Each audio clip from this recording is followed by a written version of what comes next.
గాంధీ గారికి, రాహుల్ గాంధీ గారికి, మల్లికార్జున్ ఖార్గే గారికి, ప్రియాంక గాంధీ గారికి, మా తెలంగాణ కాంగ్రెస్ ముఖ్యమంత్రి రేవంత్ రెడ్డి గారికి,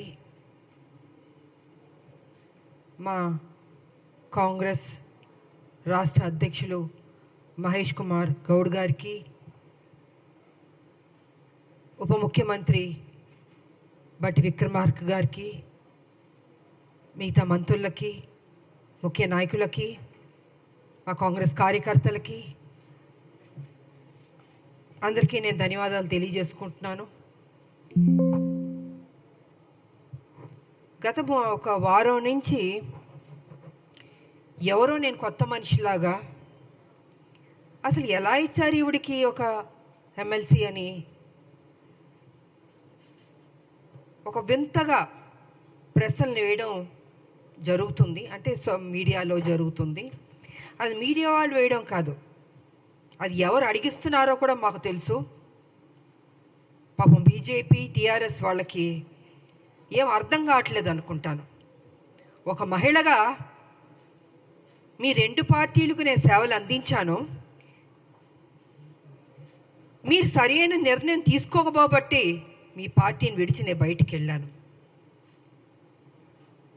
ప్రజల్ని ఏ రకంగా మోసం చేయాలో ఆ రకంగా మీరు మోసం చేస్తున్నారు. సో ఈ రకంగా నేను బయటకు వచ్చి మనిషి నేను కష్టపడి ఒక మహిళగా కొట్లాడి నిజాయితీగా ఉంటే ఇవాళ ఒక ఎమ్మెల్సీ నాకు ఇచ్చినందుకు ఎందుకో మీకు అంత బాధ నాకు అర్థం కావట్లేదు. అంటే రేపు రాబోయే రోజుల్లో హౌస్లో మీ బండారాలని బయట పెడతానని భయం వేస్తుందా? హార్ట్ అటాక్లు వస్తాయా మీకు అని నేను అడుగుతున్నాను. కేసీఆర్ గారు మీ పార్టీలో నా పార్టీని విలీనం చేయించుకున్నారు, తల్లి తెలంగాణ పార్టీని. మీరు నా ఎమ్మటి పడ్డారు కానీ నా పార్టీని విలీనం చేయమని నేను మీ పార్టీలోకి వస్తానని నేను అనలేదు. ఈ రకంగా మీరు నా విలీనం చేయించుకొని నా చేత పని చేయించి ఉద్యమాలు అన్నీ చేశాను, కష్టపడ్డాను. కానీ మీరేం చేశారండి?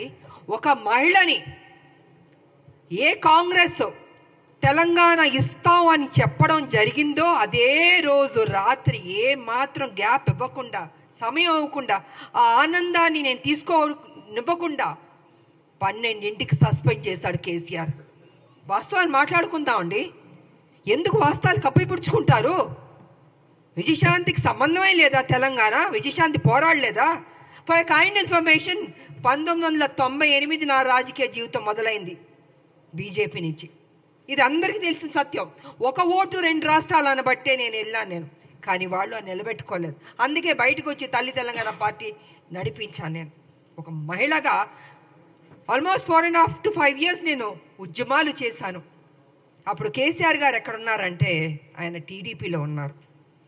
ఆయన టీడీపీలో ఉండి ఆయనకి మంత్రి పదవి ఇవ్వలేదు కాబట్టి అప్పుడు బయటకు వచ్చి ఆయన ఉద్యమం ఎత్తుకున్నారు. అప్పటికే నేను ఉద్యమం అన్నది స్టార్ట్ చేశాను.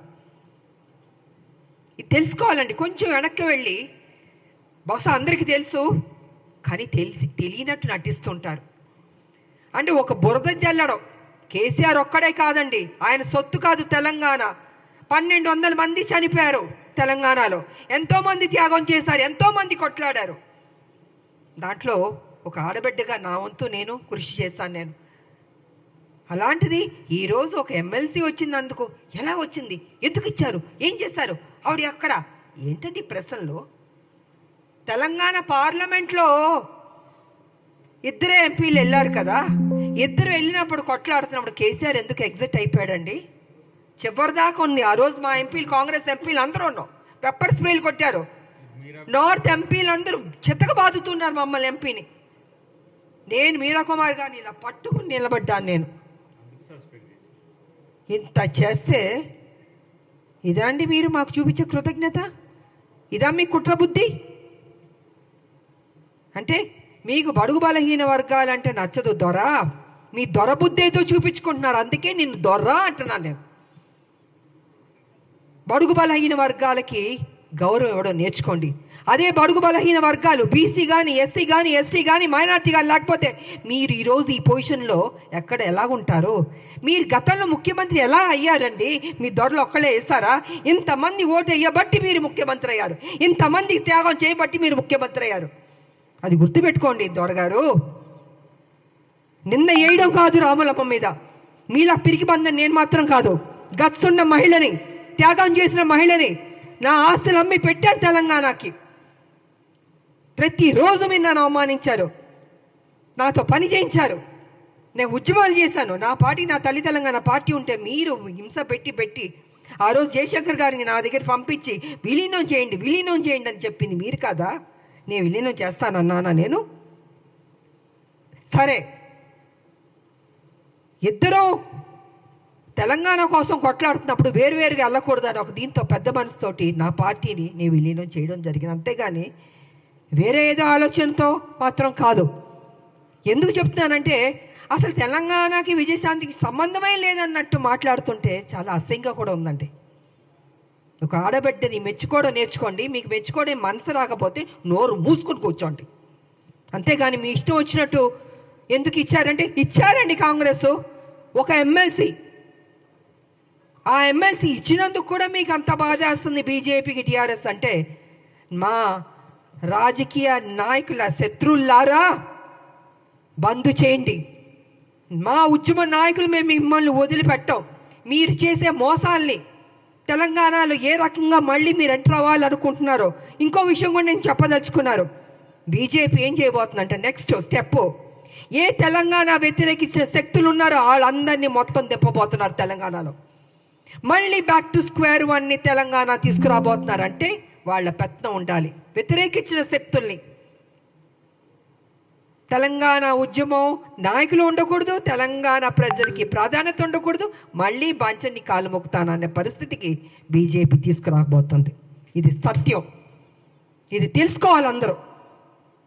అందుకే ఎవరు ఉద్యమ నాయకులు ఉన్నారో వాళ్ళందరినీ తొక్కేద్దాం, వాళ్ళ నోరుని బంద్ చేద్దాం. వాళ్ళు కనపడకూడదు, వినపడకూడదు, మాట్లాడకూడదు. ఇదే కదా మాతో చేసింది మీరు. మీ పార్టీలో ఉంటే ఏం గౌరవాలు ఇచ్చారు? ఎందుకు మీ పార్టీలు బయటికి వెళ్ళాల్సి వచ్చింది? వాస్తవాలు ఇదండి. ఆ రోజు మీ బీజేపీలో కొంచెం వెనక్కి వెళ్దామండి. నేను మొన్న బీజేపీలో ఉన్నప్పుడు ఒక విషయం మీరు గుర్తుపెట్టుకోండి. కిరణ్ కుమార్ రెడ్డి గారు తెలంగాణను వ్యతిరేకించి ఆయన అసభ్యకరంగా మాట్లాడి తెలంగాణ ఉద్యమానికి నేను ఒక్క పైసా ఇవ్వను తెలంగాణకి, ఏం పీక్కుంటారో పీక్కోండి అన్నాడు కదా ఆయన. అలాంటి ఆయన్ని, తెలంగాణకు వ్యతిరేకున్న మనిషిని మొన్న బీజేపీలోకి ఎంటర్ అవుతే నాకు నిజంగా ఉండబుద్ధి అవ్వలేదు. ఆ స్టేజ్ మీద నేను వాకౌట్ అయిపోయి వెళ్ళిపోయాను. నేను ఎవరంటే కిషన్ రెడ్డి గారి ఫ్రెండ్ ఆయన.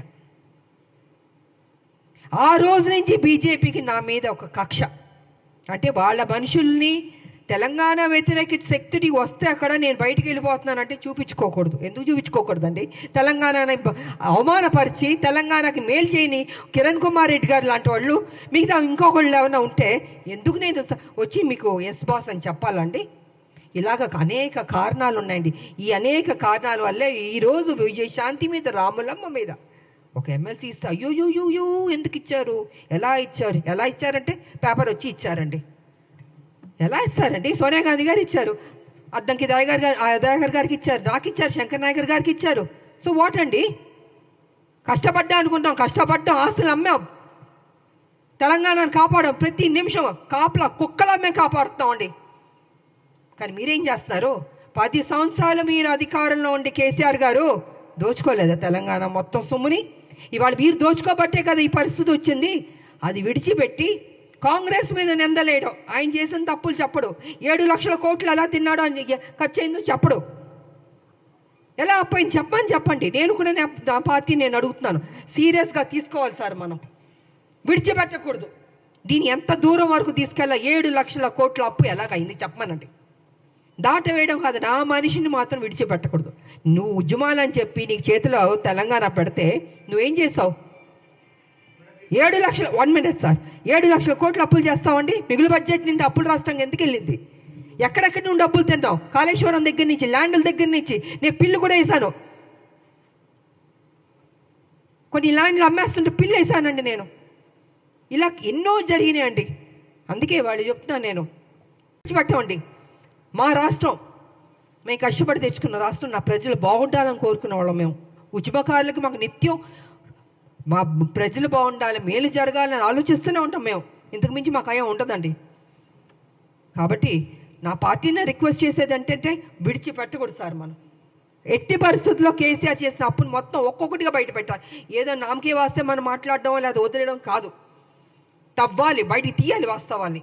ఇది నేను ఈ సందర్భంగా తెలియజేసుకుంటూ, ఈరోజు మాకు ఎమ్మెల్సీ దాంట్లో మేము అడుగుపెట్టబోతున్నాం. కాబట్టి మాకు మరొకసారి మా హైకమాండ్కి నేను కృతజ్ఞతలు తెలియజేసుకుంటూ, రేపు హోలీ కాబట్టి అందరికీ హోలీ శుభాకాంక్షలు కూడా తెలియజేసుకుంటూ,